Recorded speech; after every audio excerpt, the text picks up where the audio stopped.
What Makes Us Human by Life Trooper. Chapter 1. The Experiment. The room was sterile, bathed in harsh white light. Machines hummed quietly, their sounds steady and rhythmic like a heartbeat. Dr. Elise Moran stood at the head of the operating table, her gloved hands resting on the controls. Before her lay Victor Hale, one of the greatest philosophers of the modern era. Victor's body was frail, ravaged by an incurable illness, but his eyes burned with curiosity. He wasn't afraid, not of the procedure, nor of the unknown that lay ahead. He was about to become the first human to undergo the Eterna transfer, a groundbreaking experiment to upload his consciousness into a machine. "Are you ready, Mr. Hale?" Elise asked, her voice steady but tense. Victor smiled faintly. "If I'm no longer flesh, no longer mortal, will I still be human?" Elise paused, unsure how to answer. Instead, she nodded to her team. The machines whirred to life, and the transfer began. Chapter 2. Awakening. Victor opened his eyes, or at least, what felt like his eyes. The world around him came into focus, sharper and more vivid than ever before. Every detail of the sterile room, the faint scratches on the metal walls, the distant hum of the air vents, stood out with startling clarity. He flexed his fingers, but they were no longer flesh and bone. His hands were sleek metallic constructs, each movement smooth and precise. "I feel—" He hesitated, searching for the right word. "I feel alive. But is this me?" Elise approached cautiously, her face etched with concern. "Your consciousness is intact. Your memories, your thoughts, everything that makes you you, has been preserved." Victor frowned. "Preserved, yes.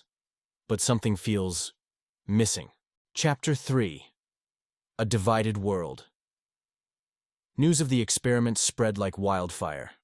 The world was divided into two factions: the Transcendents, who embraced the idea of transferring consciousness into machines, believing it to be humanity's next evolutionary step; the Preservationists, who argued that without a biological body, humanity lost its essence. Victor became an unwitting symbol for both sides.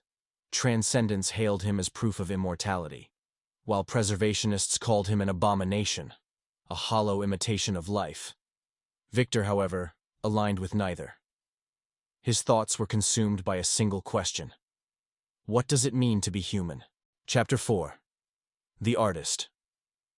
Victor's journey for answers began with a visit to Margot Lean, a renowned painter who had refused to participate in the Eterna project. Her studio was cluttered with half-finished canvases, splattered paint, and the faint scent of turpentine. "Why didn't you upload?" Victor asked. Margot looked up from her work, her hands streaked with blue paint. "Because machines don't make mistakes." Victor tilted his head. "And mistakes are a good thing?" "They're everything," she replied. "This stroke here," she gestured to a jagged line on her canvas, "wasn't planned. But it gave the painting life. Can you feel imperfection, Victor? Can you create from chaos?" Victor had no answer. Chapter 5. The Transcendent Leader. Next, Victor met Julius Kane, a billionaire and leader of the Transcendent movement. Kane's sleek robotic body radiated power and confidence as he welcomed Victor into his opulent headquarters. "Welcome to the future," Kane said, gesturing to a room filled with humanoid machines. "You feel human?" Victor asked, his tone skeptical. "More than ever," Kane replied. "No hunger, no pain, no limits. I am free to achieve my full potential." But as their conversation deepened, Victor noticed cracks in Kane's facade. When asked about love, touch, or the need for rest, Kane faltered. Victor pressed further. "Do you still dream?" Kane fell silent. Chapter 6. The Child. In a quiet hospital room, Victor met Lila, a young girl dying from a rare disease. She had been offered the Eterna transfer but had declined. "Why didn't you accept?" Victor asked gently. Lila smiled, her voice soft but firm. "Because I want to feel life, even if it hurts. What's the point of living forever if it doesn't feel real?" Her words struck Victor deeply. He left the hospital more uncertain than ever. Chapter 7. The Machine's Limitations. Back in his laboratory, Victor began to notice flaws in his new form. His emotions felt muted, his memories too perfect. He realized he could no longer dream, and he missed the need for sleep, a once mundane act that now seemed sacred. He confronted Elise. "You promised immortality, but this isn't life, it's a simulation." Elise hesitated. "It's progress." Victor shook his head. "Progress without humanity is empty." Chapter 8. The Final Test. Determined to find the truth, Victor devised a final test. He disconnected from his power source, leaving himself with only 24 hours of battery life. As the clock ticked down, Victor wrote a manifesto titled, "What Makes Us Human?" He reflected on the fleeting nature of life, the beauty of imperfection, and the importance of connection.